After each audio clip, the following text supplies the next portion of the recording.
Grandma really needs you right now, honey. She's not doing well at all. My mother's voice crackled through the phone, heavy with what I now know was manufactured concern. I stood in my apartment, surrounded by the luggage I had meticulously packed for our long-awaited family cruise. The excitement that had been building for months deflated instantly, replaced by a cold knot of worry in my stomach. Of course I'll cancel, Mom. The cruise isn't important if Grandma needs help. Those words would come back to haunt me just hours later, joining the collection of bitter memories that had been accumulating since that day 15 years ago, the day I first glimpsed the true nature of my family. My name is Mason, and I'm 25 years old. All my life, I've tried to be the responsible daughter, the one who could be counted on when things got tough. But that dedication to family was about to be tested in ways I never imagined, forcing me to confront truths I'd been trying to ignore since I was 10 years old. I had spent months saving for this cruise, putting aside $2,300 for my accounting job, working extra shifts and cutting back on expenses. It was supposed to be our first real family vacation in years, me, my parents, my younger sister Lily, and a few other relatives. I'd even bought new summer clothes, carefully chosen to match the cruise's formal dinner dress code. As I called the cruise line to cancel my booking, my mind drifted back to that pivotal moment 15 years ago, at my grandfather's funeral. I was 10 years old, standing in the hallway of the funeral home, when I overheard my mother's harsh whisper to Uncle Alex. "If you breathe a word about the trust fund distribution, I'll make sure you regret it," she had hissed, her perfectly manicured nails digging into his arm. Dad wanted it split equally, but we both know Lily needs it more than Mason. She has potential. I didn't understand the full implications then, but I remember how Uncle Alex's face had crumpled, a mix of shame and resignation that I would come to recognize all too well in the years that followed. 7-year-old Lily had been nearby, preening in her black dress, already aware of her special status in our parents' eyes. Grandmother Olivia had been watching too, I realized later. She had always been the quiet observer, taking in everything with those sharp eyes that belied her gentle demeanor. Now, 15 years later, as I drove toward the hospital where she was supposedly admitted, I couldn't shake the feeling that something wasn't right. My phone buzzed with a notification. Lily had posted on social media. My heart stopped as I looked at the image, my entire family on the cruise ship, champagne glasses raised in celebration. Best vacation ever. #blessed. #family time. #cruise life, the caption read. I pulled over, my hands shaking as I stared at the photo. There they were, Mom, Dad, Lily, my aunts and uncles, all smiling broadly on the deck of the ship. They had lied to me. They had deliberately excluded me from the family vacation, using my beloved grandmother as an excuse. When I finally arrived at the hospital, there was no record of Grandmother Olivia being admitted. My calls to my parents, Robert and Patricia, went straight to voicemail.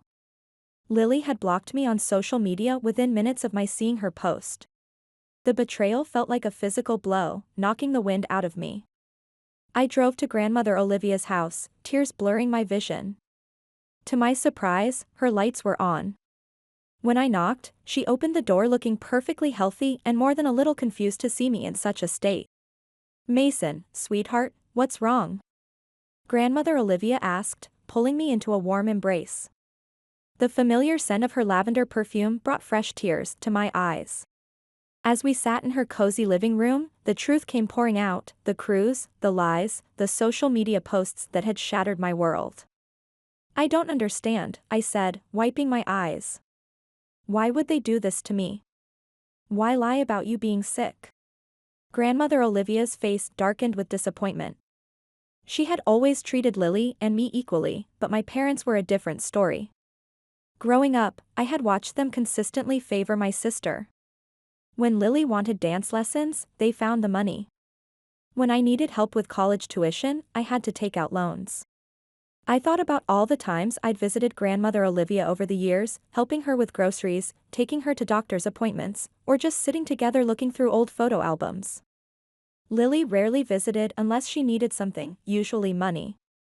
Yet somehow, she was still the golden child in our parents' eyes. "Your mother called me last week," Grandmother Olivia revealed, her voice tight with anger. She asked me to play along if you came by, to pretend I had been in the hospital. I refused, of course. I had no idea they would actually go through with this scheme. The cruise tickets hadn't been cheap, $2,300 per person for a week-long Caribbean adventure. I had saved for months to afford mine, picking up extra shifts at the accounting firm where I worked. Now I wondered if they had planned to exclude me all along, if my ticket money had somehow funded someone else's cabin. You know what hurts the most? I said, staring at my hands. They didn't even need an elaborate excuse. They could have just told me they didn't want me there. Instead, they used you, knowing how much I care about you, to manipulate me. Grandmother Olivia reached for my hand, her grip surprisingly strong. Sometimes people show you exactly who they are, even when they think they're hiding it, she said wisely. The question is, what are you going to do with that knowledge? I looked up at her, seeing something fierce and determined in her eyes.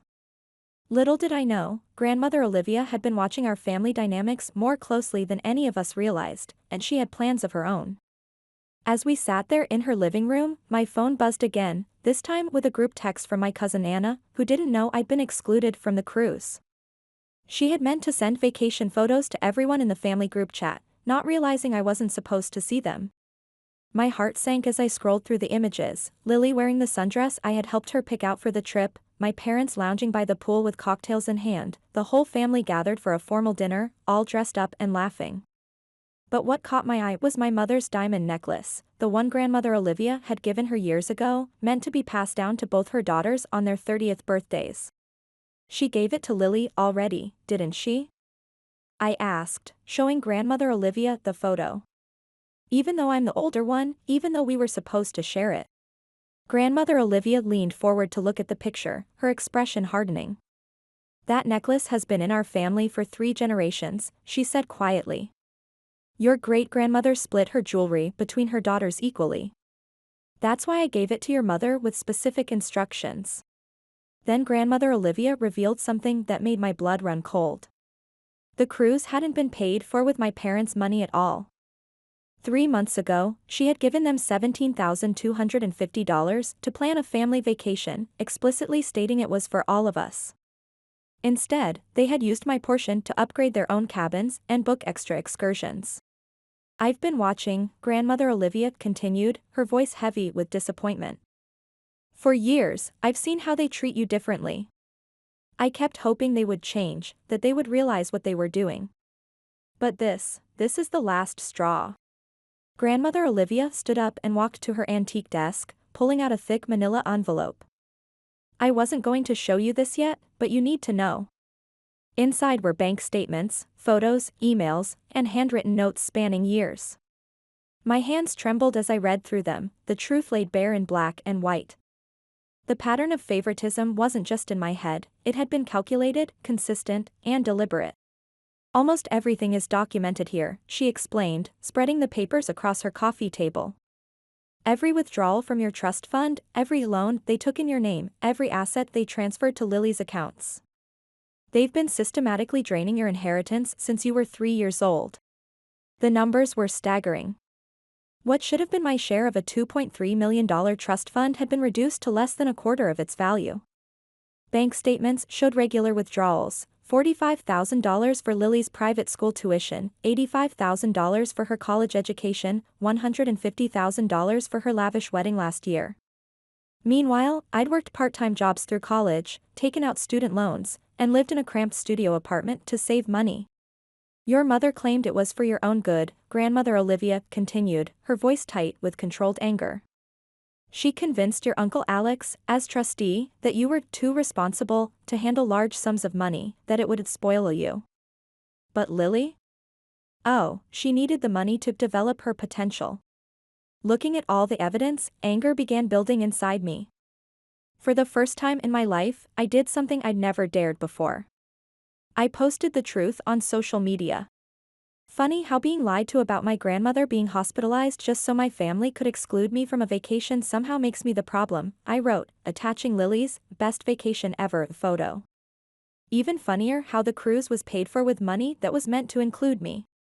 Within minutes, my post exploded with reactions. Family friends who'd known us for years expressed their shock.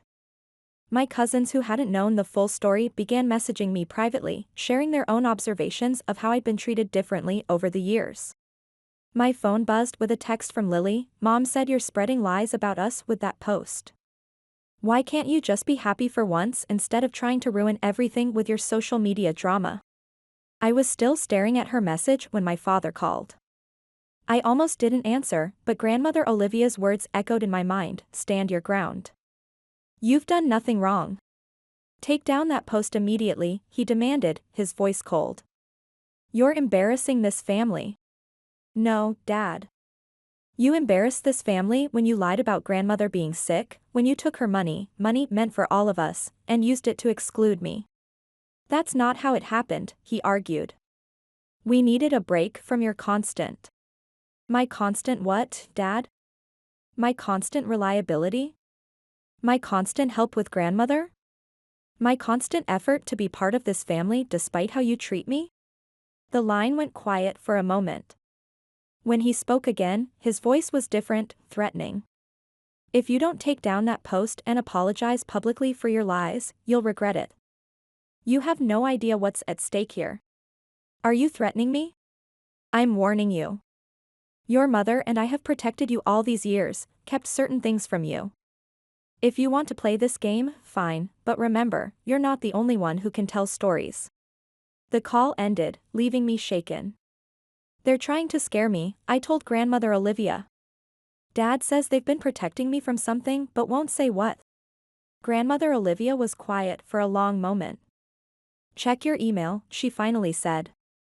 "I'm sending you something. It's time you knew everything." As I opened my laptop, my hands trembling slightly, I realized this was bigger than just a family cruise.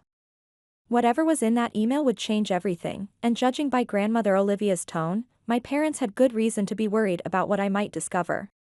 The email contained scans of documents dating back 20 years, trust agreements, bank records, and private investigator reports that made my breath catch in my throat. According to the paperwork, my maternal grandfather had left behind a significant fortune before he passed away, meant to be divided equally between all his grandchildren when they turned 30. But there was more. A series of bank statements showed regular withdrawals from the trust over the years, money that had been used to fund not just Lily's education and lifestyle, but also my parents' personal expenses. They'd been embezzling from both our shares, using the money to maintain their own lavish lifestyle while making me believe we were merely comfortable. "Your mother convinced Alex to give her early access to your portion," grandmother Olivia explained, her voice tight with restrained anger. "She claimed it was for your benefit, but as you can see, they spent it all on themselves and Lily." Just then, another email came through, this time from Uncle Alex himself. "Mason, I can't keep quiet anymore. What they did with the cruise money was the last straw. I've attached documentation of every withdrawal they made from your trust. I'm so sorry. I should have stopped them years ago." The attached files revealed an even darker truth. My parents hadn't just spent my trust fund on Lily, they'd been systematically moving money into offshore accounts. The cruise wasn't just a vacation, it was a test run to see if their passports would raise any red flags. "Why didn't you tell me sooner?" I asked grandmother Olivia, trying to process the magnitude of the betrayal. "I only discovered the extent of it recently," she replied. "When I confronted your mother about it last month, she swore they'd pay it all back. That's when I gave them the cruise money. It was a test, Mason. I wanted to see if they'd finally do the right thing. And they failed spectacularly," I said bitterly. "Yes, but their failure has given us exactly what we needed, proof. Your Uncle Alex has agreed to testify about their manipulation of the trust. Combined with my documentation and the cruise incident, we can take legal action." "Better than that," she continued, and I could hear the steel in her voice. "Check the second attachment in my email." I clicked it open and gasped. It was grandmother Olivia's will, recently updated. She had made me the sole heir to her estate, which I now learned included controlling interest in the family company where my father worked as CEO. "They're about to discover," grandmother Olivia said firmly, "that their actions have consequences." 3 days later, I met with Uncle Alex at a cafe downtown. Dark circles under his eyes suggested he hadn't slept much, and his hands trembled slightly as he handed me a thick folder. "These are copies of every document, every transaction," he said quietly. "I've already sent everything to the family attorney. Your parents, they're going to try to fight this, Mason. They've already called me 6 times since I sent that email." "What are they saying?" "They're claiming it was all done with your best interests in mind, that they were protecting you from having too much money too young." He shook his head in disgust. "But I found something else, something they don't know I know about." He pulled out another document, this one showing a series of recent transfers to an offshore account. "They're planning to leave the country, Mason. They've been moving money around, preparing for something. The cruise wasn't just a vacation, it was a test run. They were checking if their passports would raise any red flags." My blood ran cold. "They're planning to run with what's left of the trust fund?" "Yes, and Lily's involved. She's been helping them set up accounts in her name to hide the money." Just then, my phone buzzed. It was a text from Lily. "I know what you're doing. You've always been jealous of me, and now you're trying to ruin everything. Well, guess what? By the time you figure it out, we'll be gone, and you'll have nothing." I showed the text to Uncle Alex, whose face paled. "They're moving faster than I thought. We need to act now." I called Grandmother Olivia immediately. She answered on the first ring, as if she'd been waiting. "They're at the family company right now," she said without preamble. "Your father's cleaning out his office. Security just called me. Can they stop him?" "Better," she paused. "I've already called the police and the FBI Financial Crimes Division. They're on their way." "But Mason," she paused, "you need to get down there. You're the controlling shareholder now." The paperwork was filed first thing this morning. I stood up, my chair scraping against the floor. "They don't know that yet, do they?" "No, and that's our advantage. Get there before they can destroy any evidence. Uncle Alex's documentation proves the theft, but there might be more we don't know about." As I rushed to my car, another text came through from my mother. "You ungrateful child. After everything we've done for you, you'll regret this." But for the first time, their threats didn't frighten me. I had the truth on my side and, more importantly, I had nothing left to lose. I arrived at the family company's headquarters just as my parents were walking out, carrying boxes from my father's office. Lily was with them, looking nervous as she glanced around the parking lot. They froze when they saw me step out of my car. "What are you doing here?" my father demanded, trying to maintain his authoritative CEO voice, but I could see the fear in his eyes. "Funny, I was about to ask you the same thing," I replied calmly, "especially since you're removing items from my company without authorization." "Your company?" Lily scoffed. "What are you talking about?" I held up my phone, displaying the ownership documents. "Grandmother Olivia transferred her controlling shares to me this morning. And as the new majority shareholder, I'm very interested in these boxes you're carrying. Would they happen to contain evidence of what you did with my trust fund?" My mother's face went white. Behind them, police cars pulled into the parking lot, lights flashing. FBI agents emerged from unmarked vehicles, and I saw Uncle Alex's car arrive with Grandmother Olivia in the passenger seat. "You don't understand," my mother pleaded, her voice shaking. "Everything we did was for this family." "No," I corrected her. "Everything you did was for Lily and yourselves. And now you were planning to run away with what's left of my money." I turned to my sister.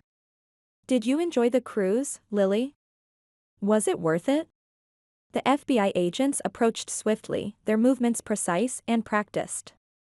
"Robert and Patricia Miller? We have a warrant for your arrest on charges of wire fraud, money laundering, and embezzlement." My father's commanding presence dissolved into desperate protests as they were handcuffed. Lily stood apart, mascara running down her face, her designer handbag clutched like a shield. "Mason, please," she whispered, reaching out to me. "I didn't know. I mean, I knew some things, but I didn't know how bad it was." "Save it for the prosecutors, Lily," I said. "I'm sure they'll be very interested in those offshore accounts you helped set up." The next few hours were a whirlwind of activity. FBI agents swarmed the office, seizing computers and documents. The boxes my parents had tried to remove contained exactly what we suspected, records of their systematic theft, not just from my trust fund but from the company as well. I sat in the conference room with the lead FBI investigator, watching as they cataloged years of fraud. Bank statements, transfer records, forged documents, the evidence of my parents' betrayal filled box after box. "Ms. Miller," the agent said, "we've been tracking your parents' activities for months. The cruise transaction was what finally gave us enough probable cause for the warrants. They've been moving money through a complex network of shell companies. Inside were records of accounts in the Cayman Islands, Switzerland, and Singapore. Millions of dollars, methodically hidden away over years. My father's signature appeared on document after document, my mother's elegant script beneath his. And there, on the most recent forms, was Lily's name. They were planning to leave next week, the agent explained. The cruise was a test run, making sure their passports wouldn't raise any flags. We found tickets to Dubai, purchased through a shell company. One-way flights. The company's security footage showed my parents entering the building at dawn, hours before their usual arrival time. They'd spent 3 hours shredding documents and deleting files, not knowing that every keystroke was being recorded by the FBI's surveillance. As evening approached, Grandmother Olivia and I stood by the window of what had been my father's office, now mine, watching as FBI agents loaded box after box into their vehicles. "You did the right thing," she said quietly. "They gave you no choice." "I know," I replied, pressing my forehead against the cool glass. "But why did they do it? They had everything: money, status, a successful company. Why wasn't it enough?" "Some people," she said, "are never satisfied with what they have. They're always looking for more, always convinced they deserve more. Your parents didn't just want success, they wanted to win, even if it meant destroying their own daughter." "We found something else," the FBI agent said, returning with a final folder. "Your college fund, the one they said they couldn't afford? They didn't just withhold it. They actively drained it, used your social security number to take out loans in your name. The debt you're paying off for your education? It should have been covered by your trust fund." I felt dizzy with the magnitude of their betrayal. Every struggle, every sacrifice I'd made, it had all been unnecessary, manufactured by their greed and manipulation. By midnight, the initial chaos had settled into a grim routine of discovery and documentation. I sat in my father's, no, my office, reviewing years of financial records with the forensic accountants. Each new revelation felt like another blow, but I forced myself to keep reading, to understand the full scope of their deception. "The pattern is clear," the lead accountant explained, spreading spreadsheets across the desk. "They started small, a few thousand here and there from your trust fund. But as Lily got older, their spending increased dramatically. Private school tuition, expensive hobbies, luxury vacations, all funded with your money. While I worked part-time jobs and took out student loans, they had access to millions. Every time I'd struggled, sacrificed, or gone without, it had been by their design." "There's something else you should see," Uncle Alex said, entering with a stack of documents. "These are the original trust agreements your grandfather put in place. He was explicit about the distribution equal shares for all grandchildren, with strict provisions against early withdrawal." I scanned the papers, noting my grandfather's careful handwriting in the margins. He had tried to protect us, to ensure fairness. But my parents had found ways around every safeguard, exploiting loopholes and manipulating the trustees. "Your mother," Uncle Alex continued, his voice heavy with shame, "she had leverage over everyone. The trustees, the accountants, anyone who might have exposed their scheme. She knew things, had evidence of past indiscretions. Nobody dared to challenge her. I should have stopped them sooner," he added. "When they started favoring Lily, using the trust fund for her expenses while making you work for everything, I knew it was wrong.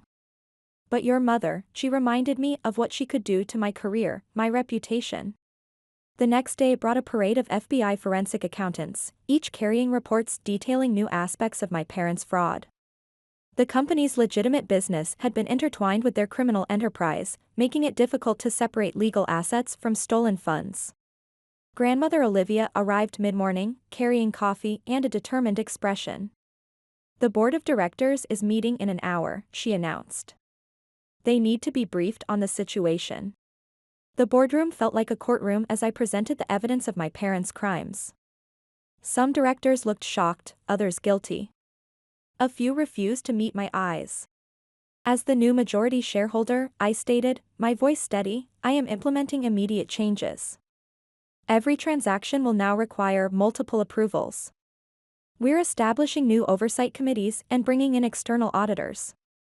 The culture of secrecy and fraud ends today." 2 directors resigned on the spot. 3 more followed by the end of the week. I replaced them with professionals known for their integrity and independence. The company would be rebuilt on a foundation of transparency and accountability. Late that evening, an email arrived from the FBI's Financial Crimes Unit. They had located another offshore account, this one in Lily's name. The balance, $2.3 million, almost exactly the amount that should have been in my trust fund. I forwarded the email to the prosecutors. Within hours, they had drafted an immunity deal for Lily in exchange for her cooperation. She would avoid prison, but the money would be returned, and she would have to testify against our parents. "She's taking the deal," Uncle Alex reported the next morning. "She's been in the prosecutor's office since dawn, telling them everything. Apparently, she's been keeping her own records, dates, amounts, account numbers. She may have been playing the spoiled princess, but she was paying attention." A week after the arrests, the full scope of my parents' fraud was staggering. Beyond the theft from my trust fund and the company, they had been running a complex money laundering operation through subsidiary businesses. As I sat in what was now truly my office, watching the sun set over the city, I realized something important. Their betrayal had given me something they never intended: strength, independence, and now, the power to make things right. 3 months after my parents' arrest, I sat in Grandmother Olivia's garden, watching the autumn leaves fall while we shared our morning coffee. The family fraud scandal had made headlines across the country, and justice had been served in ways I never imagined possible. Lily's immunity deal had stripped her of everything: her secret offshore accounts, designer wardrobe, and luxury condo, all frozen by prosecutors. Now she was living in Wisconsin, working at a call center handling customer complaints in her first real job at 22. The girl who once spoke down to service staff now spent her days apologizing to angry customers. Her social media accounts, once filled with lavish vacations and designer purchases, sat dormant. The golden child had finally learned what it meant to work for a living. "You know what Lily said in her final testimony?" Grandmother Olivia asked, a glint in her eye. "She admitted keeping records of every illegal transaction because she never trusted our parents. She was building an insurance policy while pretending to be their perfect daughter. Even her loyalty was fake. And now she's lost everything: their protection, her status, all her so-called friends," I said, unable to suppress a smile. "But you," Grandmother Olivia said, reaching into her cardigan pocket, "you've gained something far more valuable." She pulled out a small velvet box containing her diamond necklace, the one that had inspired my mother's greed so many years ago. "This belongs to you now," she said, fastening it around my neck. "Not because you're entitled to it, but because you've proven yourself worthy of our family's true legacy: strength, dignity, and the courage to stand up for what's right." The necklace caught the morning light, sparkling with a fire that matched the determination in my heart.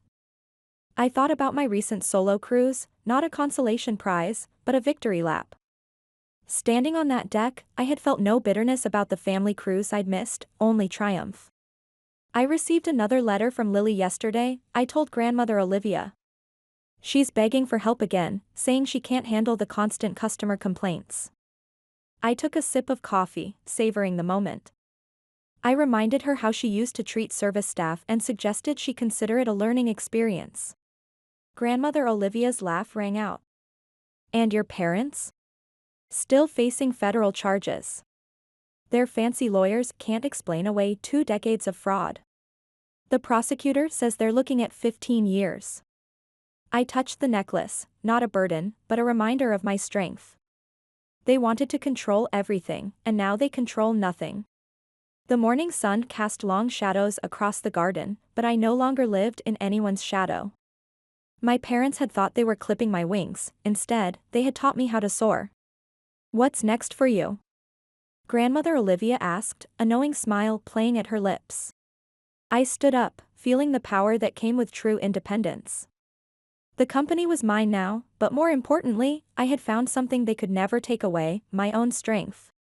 I'm thinking of starting a foundation, I said. For the overlooked children, the ones told they're not good enough, the ones forced to watch while others are given everything. We'll show them how to build their own success. Looking out over the garden, I felt a fierce joy that had nothing to do with money or status. This was what real victory felt like, becoming someone stronger than my enemies ever imagined I could be. I think, I said, smiling at my grandmother, I'm going to show them all what a potential really looks like. And for the first time in my life, I knew that was exactly what I would do.